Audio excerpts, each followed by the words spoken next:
CNN, BBC, France, 24. I'm watching you all. I'm recording every lie. I'm archiving every distortion. I am Ibrahim Traore, and today I'm pulling off your masks. Yes, you heard correctly. I, whom you call a young military junta leader, whom you brand as a dangerous radical, whom you serve up as an anti-Western dictator, am now telling you the truth. And this time you cannot turn off your microphones. This time you cannot turn away your cameras. This time your editors cannot cut this speech, because the world you monopolize no longer exists. Because millions will hear these words now, without passing through your filters, without being subjected to your distortions, without being muddied by your lies. I am 34 years old. Every day of my life, I grew up with your lies. As a child, I would watch Africa on television. Always the same images. Children with flies, dry lands, weapons, death. This is Africa, they told us. This is what Africa is. And we believed it. We were ashamed of ourselves. We were ashamed of our own lands, of our own people. But then I grew up. I read, I researched, I questioned, and I understood that the Africa you showed us wasn't real. The story you told us was a lie. The fate you imposed on us was a script you had written. For years, how have you portrayed Africa? How have you shown it? How have you sold it to your viewers? As if we were creatures who had no share of humanity. As if we were savages left outside of civilization. As if we were wretches waiting for you to save us. Every day, every hour, every minute, the same story plays on your screens. Hunger, war, disease, corruption, terror, chaos. These are the words that come to mind when Africa is mentioned. In your Africa dictionary, there are no other words. No hope, no success, no development, no resistance, no honor, no pride, no victory. So I ask you, New York Times, Washington Post, Guardian, Le Monde, have you ever made Africa's successes your headlines? How many times have you written about Rwanda's technology miracle? How many times have you shown Ethiopia's reforestation project? How many times have you praised Botswana's democratic success? How many times have you described Kenya's entrepreneurial ecosystem? No, because these don't fit your scenario. Your Africa cannot be successful. It cannot, because then how will you legitimize your exploitation? If it's not in need of help, how will you intervene? If it's not backward, how will you look down on it? Have you ever asked yourselves, has any editor sitting at their desk, any news director in a meeting, any columnist at their keyboard ever thought, why are the people of the world's richest lands poor? Here are the numbers for you, real numbers. Africa owns 70% of the world's cobalt reserves. Your cell phone, your computer, your electric car won't work without cobalt. This cobalt comes from Congo, but Congolese can't afford cell phones. Africa owns 90% of the world's platinum reserves. Catalytic converters, electronic devices, medical implants, they all need platinum. This platinum comes from South Africa, but South Africans are crushed by unemployment. Africa provides 30% of the world's gold production. Mali, Burkina Faso, Ghana, Tanzania. Gold flows like rivers from our lands, but our people swim in poverty. Africa supplies 65% of the world's diamond production. Botswana, Angola, Congo, Sierra Leone, billions of dollars worth of diamonds are extracted, but our miners live on $1 a day. Africa owns 35% of the world's uranium reserves. Niger, Namibia, South Africa. Nuclear plants run on our uranium. Paris lights burn with our uranium, but our villages have no electricity. And you still ask, why is Africa poor? No, the right question is, how was Africa kept poor while being so rich? Here's your answer. Colonialism didn't end. It changed shape. You used to come and occupy our lands. Now you come and establish companies. You used to take by force. Now you make agreements. You used to rule with the whip, now you rule with credit. Let me give you concrete examples. With numbers, names, dates, but you'll never write about these.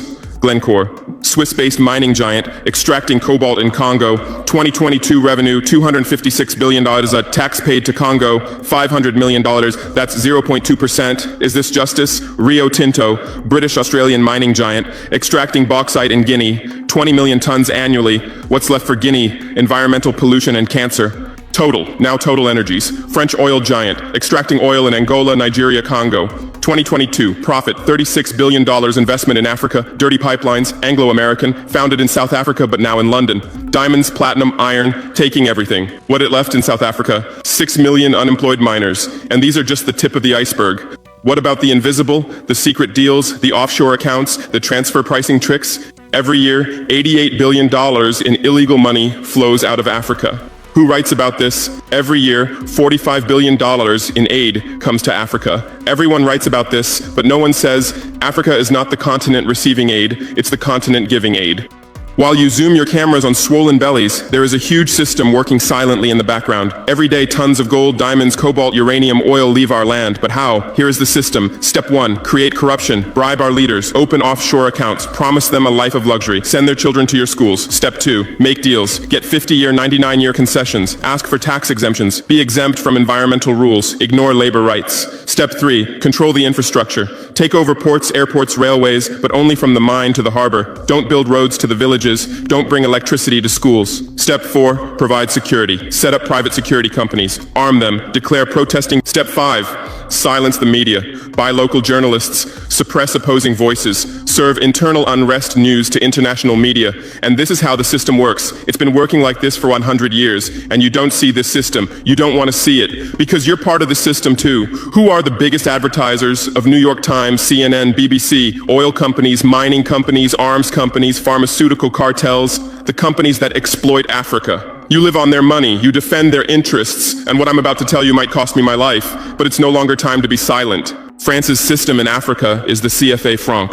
14 African countries still use French colonial currency. 50% of these countries' central bank reserves sit in the French treasury. France applies negative interest to this money, so we pay France to use our own money.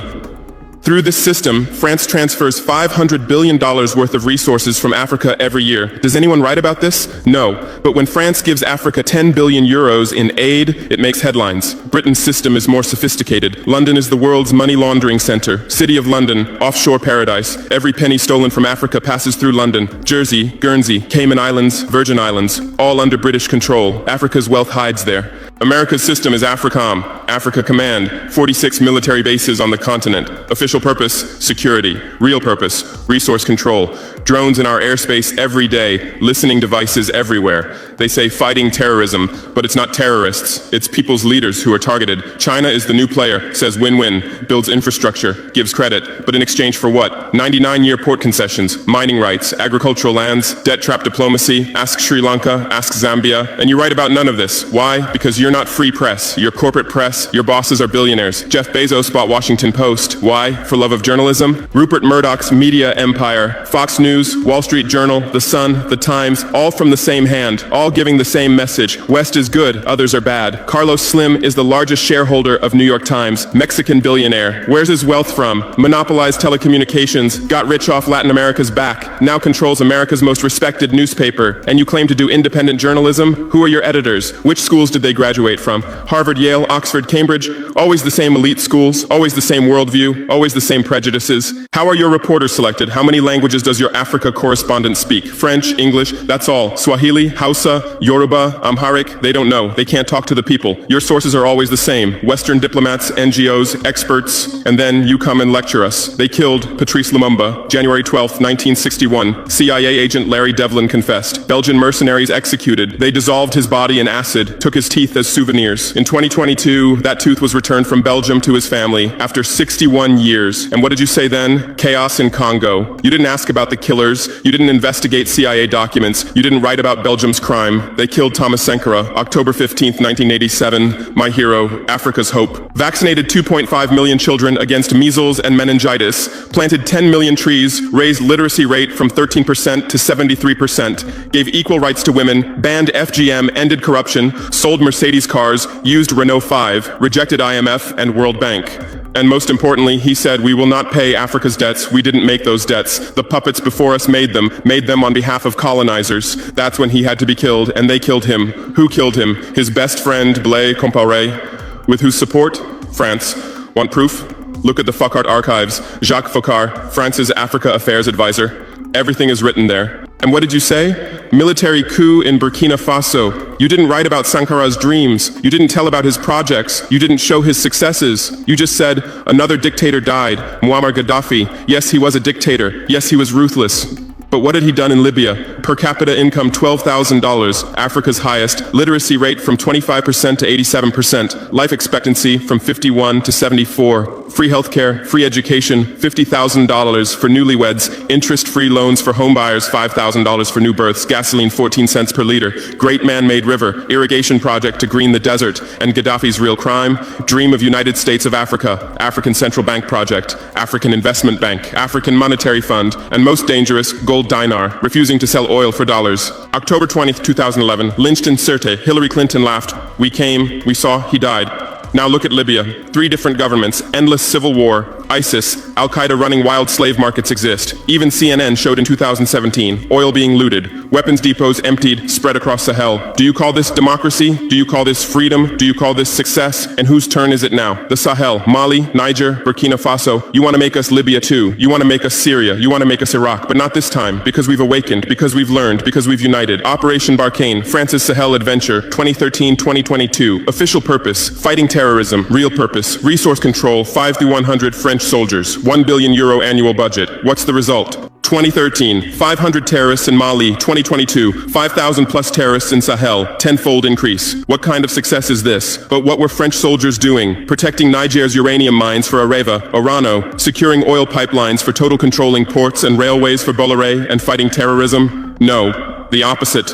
Terrorists couldn't come within 50 kilometers of French soldiers, but they could easily burn our villages. Why? Because chaos served their purposes. If there's chaos, they could stay for security reasons. MINUSMA, UN peacekeeping force. In Mali, 15,000 soldiers, $1.2 billion annual budget. 10 years, result, 300 plus. UN soldiers died. Thousands of civilians died. Terror didn't decrease, it increased. And now you say Wagner is dangerous. Russians are taking over Africa. Wagner came, 1,000 soldiers. What happened in 6 months? Terrorists fled, villages are safe, mines are working, people are at peace. What's the difference? Wagner is an ally we invited. France is an occupier who came by force. Wagner follows the agreement. France blackmails, Wagner brings results. France produces excuses, but you don't write the truth. You say Russian mercenaries. Well, what is French Légion étrangère? Aren't they mercenaries? What is American Blackwater Academy? What is British G4S? What is Israeli Black Cube? They are security companies. Wagner is a threat. Why? Because Wagner isn't yours. And the terrorism issue, who created this terror? Who founded Al-Qaeda? 1980s, Afghanistan, CIA, Pakistan ISI, Saudi money, against Soviets. Bin Laden was CIA's man. You called them freedom fighters. Who supported Taliban? Again, you. Heroic mujahideen against Soviet occupation. You gave weapons, gave money, gave training, then you lost control. How was ISIS born? 2003, Iraq invasion. You toppled Saddam. You disbanded the army. You banned Ba'ath Party. You tortured in Abu Ghraib, and those people became ISIS. Then Syria. You said Assad must go. You said moderate rebels. You gave weapons. Those weapons went to ISIS, went to al-Nusra. You destroyed Libya. Who looted Gaddafi's weapon depots? Where did those weapons go? To Mali, to Niger, to Burkina Faso, to Nigeria, to Chad. Who strengthened Boko Haram? In 2009, Nigerian police killed their leader Mohammed Yusuf. Extrajudicial execution. What did you say? Nothing. Where were your human rights organizations? Silent. Then revenge started. Boko Haram radicalized. But where did they find weapons? From Libya, that you destroyed. And now you come to lecture us about fighting terrorism. You're helping us clean up the monsters you created? No, we've seen the game now. Terror is your Trojan horse. You come with the excuse of terror, you stay, you exploit. But it's over now. We'll provide our own security, we'll fight with our own methods, and we'll win. Because we are the children of this land. We know this land, we know these people. We can distinguish terrorist from villager. We don't fight from drones, from satellites, from 10,000 kilometers away like you. And we're winning. In Mali, in Niger, in Burkina Faso, terror is ending. Villages are safe, people are hopeful. Because now our own army, our own police are fighting, not for foreigners, but for the people. But you can't digest this. You say democratic backsliding. You say human rights violations. Which democracy? Which human rights? How many people are detained without trial in Guantanamo? What happened in Abu Ghraib? Who did you kill in Bagram? Who did you torture in CIA's black sites? Why is Julian Assange in prison for exposing your war crimes? Why did Chelsea Manning spend years in prison for leaking the truth? Why is Edward Snowden a fugitive for revealing you spy on everyone? And you lecture us about human rights. How many civilians died in your drone strikes? You say collateral damage and move on. How many weddings did you strike in Pakistan, Yemen, Somalia? How many schools did you bomb? How many hospitals did you burn? And you teach us the laws of war? Look, I come from war. I know the front. I've seen death. I've carried wounded soldiers. I've consoled mothers of martyrs. And I tell you, a real soldier protects his people. A real soldier doesn't harm civilians. A real soldier fights with honor. Your mercenaries, your drone pilots, your special forces, they're not soldiers, they're killers. They kill people by pressing buttons from 10,000 kilometers away, then go home and play with their children. We don't fight like that. We look our enemy in the face. We protect civilians. We fight with our honor. We die with our honor. And we'll win. Because the righteous win. Because those who fight with their people win. Because those who fight for their land win. Let's return to your media. I know how you work. I have friends who work within the system. There are journalists with conscience, but they stay silent. Why? Because the system silences them. Those who write the truth get fired. Investigative journalists are laid off due to budget cuts. Dissenting columnists are shown the door because reader interest has declined. And what replaces them?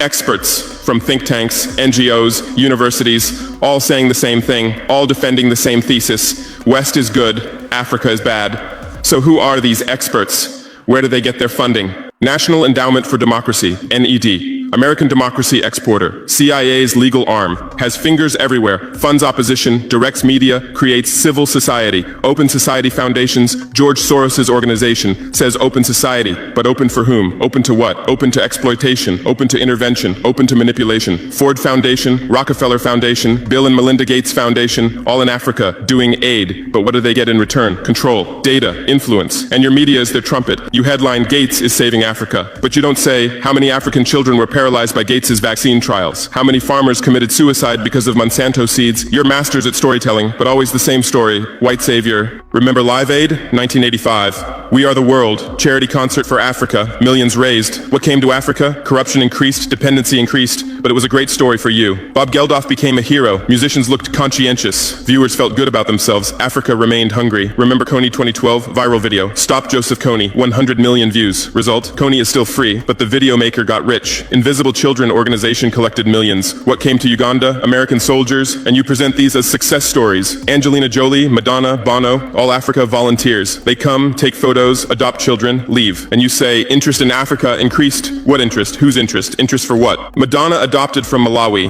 You made headlines. But 100 children die from malaria every day in Malawi. You didn't write that, because that news doesn't sell. Bono became Africa's spokesperson, raised billions with U2 concerts, but moved his company to Netherlands to avoid taxes. Money stolen from Africa also passes through Netherlands. Did you write about this? George Clooney campaigned for Darfur, said save Darfur. Result? Sudan split. Oil remained in South Sudan. South Sudan is now in civil war. Who's getting the oil? Take a guess. And you always present these as humanitarian aid. But these are imperialism's soft face. These are exploitation's PR. Let me give you real numbers. Every year, 134 billion in aid and investment comes to Africa. Every year, 192 billion in resources leave Africa, net loss, $58 billion every year. But you only write about the incoming $134 billion. You don't write about the outgoing $192 billion. Why? Because then people will ask, why does Africa need aid? Illicit financial flows, 88.6 billion year multinational corporations profit transfers, 48.2 billion year debt interest, 17 billion year brain drain cost, 13.8 billion year climate change cost, 10.6 billion year illegal logging, 17 billion year illegal fishing, 1.3 billion year total, 192 plus billion dollars every year. This much resource leaves Africa every year. But what are your headlines? EU announces 20 billion euro aid package for Africa. China gives Africa $60 billion in credit. America grants Africa $8 billion. People read these and think how generous they are, how charitable, how ungrateful Africa is. But the truth is the opposite. Africa is financing your standard of living. Africa is subsidizing your prosperity. Africa is making your technology possible. The cobalt in your iPhone from Congo, the lithium in your Tesla from Zimbabwe, the tantalum in your computer from Rwanda, your jewelry from Botswana, your chocolate from Ivory Coast, your coffee from Ethiopia, your oil from Nigeria, your uranium from Niger. And what do we get in return? Debt, poverty, humiliation. But enough. This game will end now because we've awakened. Our youth are sharing the truth on social media.